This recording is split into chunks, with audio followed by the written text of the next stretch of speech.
you've been keeping a close eye on pay award trends this year, the headline figure is probably reassuring. The Brightmine pay settlement data shows that the median pay award across the first 6 months of 2026 stands at 3.3%. That's slightly above the 3% level many expected coming into the year, but it still is well below the unusually high settlements seen during the peak of inflationary pressure in recent years.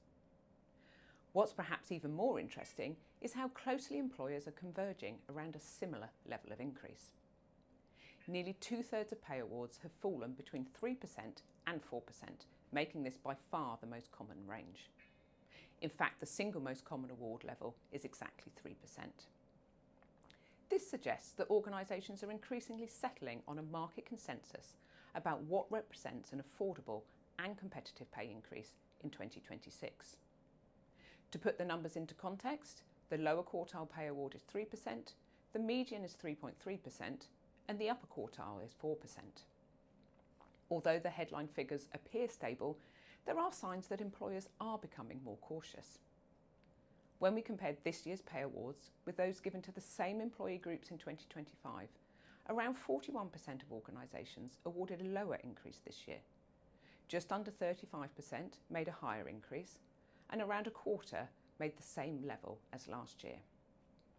That tells us that many employers are continuing to moderate pay growth as cost pressures persist. Looking at sectors, there's actually less variation than many people might expect. Private sector services recorded a median pay award of 3.5%, as did manufacturing production and public services, although the data set for this latter group is smaller. Meanwhile, the charity and not-for-profit sector remained slightly lower at 3%. Another way of looking at the market is to examine what's becoming less common.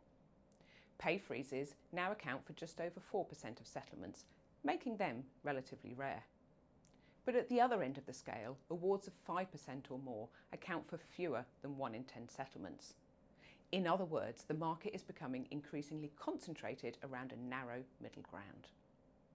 So what does this all mean for reward professionals? The first half of 2026 suggests that the era of inflation-driven pay settlements is largely behind us. Most organisations are working with similar pay budgets and making awards within a relatively tight range. As a result, the challenge is becoming less about determining the headline pay award and more about deciding how best to distribute available budgets, balance market competitiveness, and address workforce priorities.